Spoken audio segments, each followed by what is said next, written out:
Қалайсыңдар? Бүгінгі видеоның тақырыбы көптен күткен, мынандай светтің бәрін сөндіріп қойып, софтбокс қосып қойып, осындай форматта уже көрейік.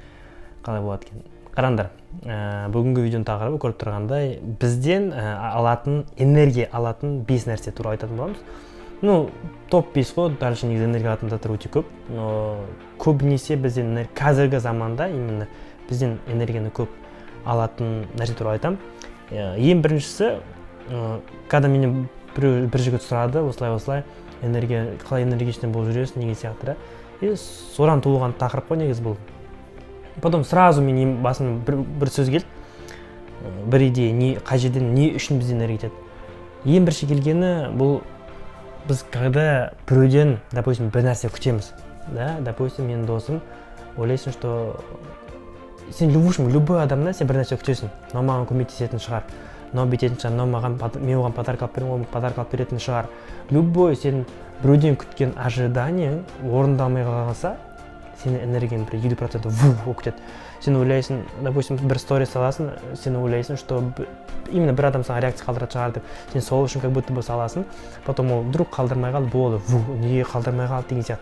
Сен когда любой нәрсені біреуден күтесің, ожидание болады ғой біреуден бір нәрсе күту. Сен ойлайсың, папаң сен ертең жұмысқа кіргізіп береді деп ойлайсың сен өзінің компаниясына. Сен ағам көмектеседі деп ойлайсың, жездең көмектеседі деп ойлайсың, сен мамаларың қойып тастайды, жездең сен ертең жұмысқа тұрғызады. Любой нәрсе бәрін айтып қойып тастайды, сенде автоматом не нәрсе бір адамнан бір нәрсе күту пайда болады. Допустим, сен оған сеніп қаласың ол адамға. Потом орындамай қалса бітті, сен энергияң жоқ, болды, сен өмірің бір тұман, күңіреніп кеткен бір өмір болып кетеді. Не үшін? Просто біз біреуге зависим болып бір нәрсе күтеміз онан. Бізге көмектесетін шығар, бізге көмектесетін міндетті ғой, мен ағам ғой деген сияқты. Кім аға болсын, не болсын, ешкім ештеңені міндетті емес. Просто соны ұйғарып алу керек, ешкім ештеңе күтпеу керек. Сен андай, мен де ең басында ойладым, мені осылай ағам жұмысқа кіргізетін шығар, өзіне бүйтетін шығар деген сияқты. Көп ойлар болды ғой, может өскесін мына компания кіріп кетемін деген сияқты да. Содан кейін басыма тиді, что оказывается ешкімнен ештеңе күтпеу керек. Күткен сайын сен энергияң бостан-бос кете береді. И соған мен басым тигеннен кейін сразу бүкілін жібердім. Ешкімнен ештеңе күтпеймін. Көмектеседі. Да, рахмет оған. Но көмектеспесе это нормально деген сияқты қабылдап, просто өзің дамып, өз жолын тауып, өзің іздей беру керексің. Ешкім сен жұмысқа кіруге міндетті емес. Өзінің компаниясына да, ол компанияның жұмыс ұят болсын деп ешкім кіргізу міндетті емес. Сен өзінің жолын тауып, өзің көтерілу керексің. Сен ағаң да, сол бизнесмен ағаң да, кәсіпкер ағаң да бір нәрсе қылып, өзі көтерілуге тырысты. И сен сөйтіп көтеріле аласың да, оны зачем оны астына бүйтіп жұмыс жасауға, когда есть возможность, сен де бөлек нетуге, чтобы саған сенің інілерің, олардың балдары да сенің компанияға жұмысқа кіргені қалау. Қандай? Сол нәрсе болады ғой, когда допустим, тумалардың ішінен, любой нәрсенің ішінен андай болады. Бір андай успешный бір тумалар болады да, ағаларымызда. Бірақ сен ойлайсың, оның қолына жұмысқа кіруге да, зачем ол нәрсені ойлауға? Сен мамаларың да сен қалады сол ағаңа. Онда керек емес, просто ожиданияны орындамай қалса қатты қиын болады. Сол үшін лучше өздерінің өмірлерінде өздерің құрыңдар. Сол даму барысында, өздерін іздеу барысында сендердің автоматом менторларың пайда болады, наставниктерің пайда болады, жол көрсетуші гидтарың пайда болады, ақыл айтатын, любой сен танысың, саған бір нәрсе, допустим, бір жігіт келіп бірдеңе істеді, андай, или бір подружка келіп айтты, осылай сөздер айтты, сосын сен араласпай қалыңдар. Бірақ ол саған в любом случае бір сабақты беріп кетті, сен одан в любом случае бостан-бос адам саған келген жоқ та. И сондай нәрсені бүкілін қамтып, просто өзің жолын анықтап, дальше тәпет ету керек, просто ешкім ештеңе күтпейді. Бұл бірінші, осыдан құтылып алсаң да, это уже 50% сендер энергияны ештеңе алмайды. Менен неге ештеңе энергия алмайды, неге мен всегда энергичный болып жүрмін, потому что мен ешкімнен ештеңе күтпеймін. Да, ештеңе күтпеймін, просто мен істеймін, болады, істемесем болмайды. Болды. Сондай болу керек. Сол кезде сен энергияң, сен зависим болмайсың внешний факторлардан, түсіндің бе? Бұл бірінші. Енді екінші кетеді қазір. Екінші мен iPod-қа жазып қойғам. Екінші біз не қорғаймыз? Бұл қазір енді социальная сеть деп айтады. Ұлдарға больше қатысты деп айтайын, қыздарға білмеймін, оны қатысты ма қатысты емес па. TikTok-ты көресің, социальный сетті көресің, социальный сетте, допустим, бір әдемі қыздар, андай буксилерін көрсетіп жүрген қыздарда, әдемі қыздар өте көп болып кетті. Как будто көп болып кетті, соның бәрін сен көресің, көрген сайын, мен білмеймін неге екенін, соны көрген сайын мен энергиям быт-шыт болып кәдімгідей быт-шыт соны байқадым. Энергиясыз сосын қарап боламын ғой, энергиясыз тұрамын. Как будто бы сен андай ана әдемі, мынау әдемі деп алаңдайсың да, и сен как будто андай ұл болғасын, сен бәрімен бірге жүргің келеді, бәрін сен бүйтіп жанында отырса ғой деп қуып кетесің. Не үшін? Потому что сен қимастық болады, мен ана әдемі, мен жүргенде ғой, мен мынанда жүргім келмейді. Сонда бір андай мен мынамен жүріп жатырмын деп үшін қуып кетесің. Не үшін? Потому что сен андай әдемілікке неге сен андай қатты алаңдайсың. Ол нәрсе сен энергия бостан бос алады. Энергияны кәдімгідей сорады ол нәрсе. Сол үшін сен тиктоктан тұрғаннан кейін басың ауырып быт-шыт болып тұрасың, потому что сен ол біреуден еще одан бөлек социальный сеттен бөлек сен нені көресің? Егер сен алдыңдағы техниканы орындамаған адамдарға өте қиын. Техниканы бердің ғой таңертең орындайтын. Ол техниканы орындамасаңдар социальный сеттерге қатты әсер етеді, потому что біз сол техникада басқа біреудің жетістігін көре алмау, блогерлардың қыдыру деген сияқты. Үшін көріп жатқан успехтардың барлығын мойындап, олар үшін қуану деген техниканы берген болатын. Сол техниканы қолдансаңдар социальный сет деген нәрсені энергия алмайды. Блогерлардың өмірін көресіңдер де, әркімнің өмірін көресіңдер. Оның барлығы энергияны қатты алады. Егер сендер өздеріңді онымен салыстырсаңдар, одан бөлек просто социальный сет алады сендерден. Сол үшін старайтесь.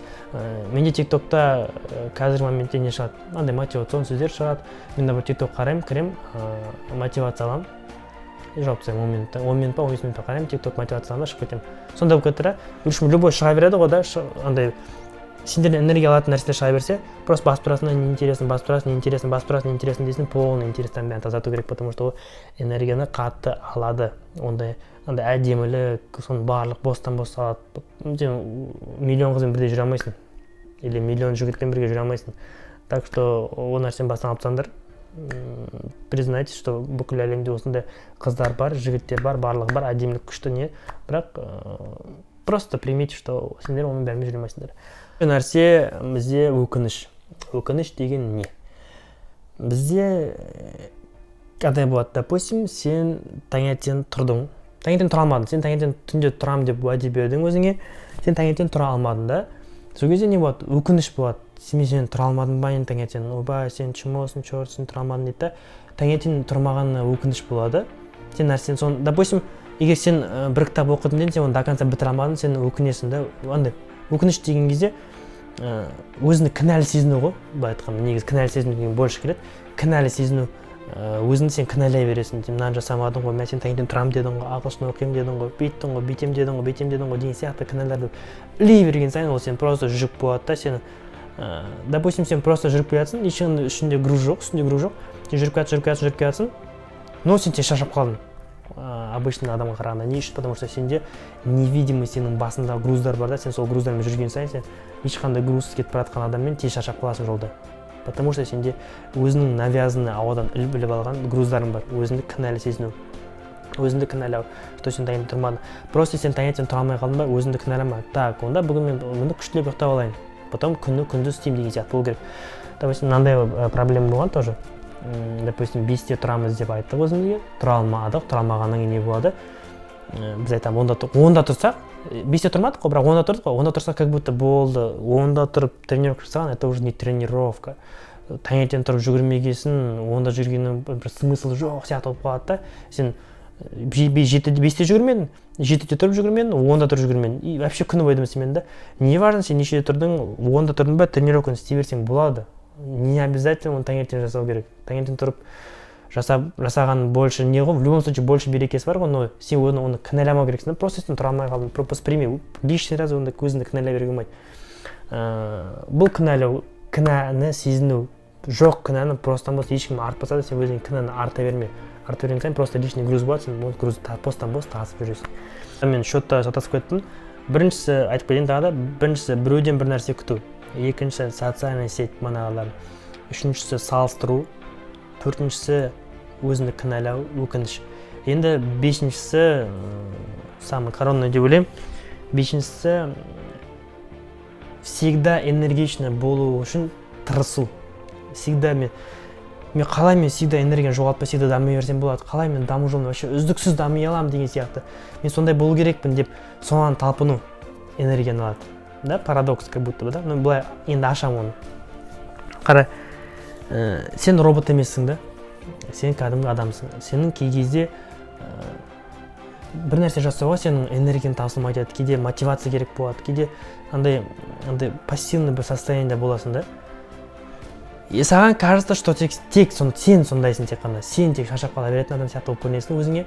Ол мана кінәлауға келеді. Но қара, сен мені көресің или басқаларын көресің, ойлайсың, қалай ол всегда энергичный болып жүреді, қалай всегда деп ойлайсың. Неге ондай ой пайда болады? Потому что біз не істейміз, біз саламыз, біз энергичный болған кезде саламыз Инстаграмға.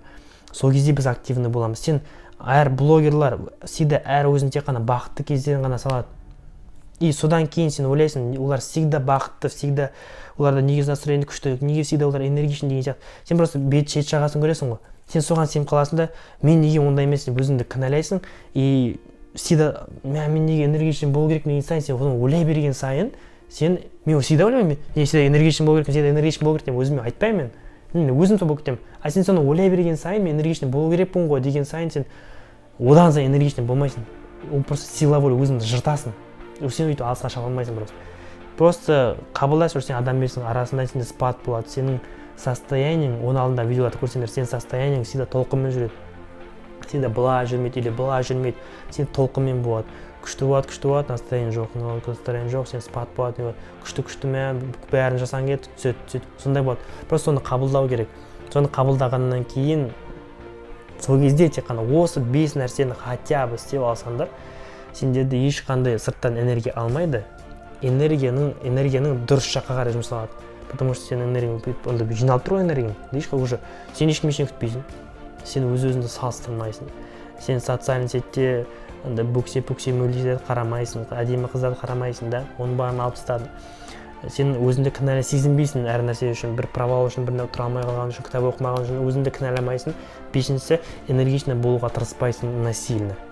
Осы 5 нәрсені алып тастасаңдар, сендерден скорее всего 30%-ке сендердің энергия емкостарын басқа жаққа кетпейді да, левый жаққа, керемет жаққа, бастан ойлап табылған жаққа кетпейді да, дұрысына жаққа кетеді деген ойдамын. Осы видео пайдалы болды деп ойлаймын. Осы қанша күн күттік, осыны қашан түсіремін, ана кезде түсіремін, мына кезде түсіремін, уақыт келді деп ойлаймын, потому что обстановка шабытта келіп тұрды, бөлісейін деген сияқты.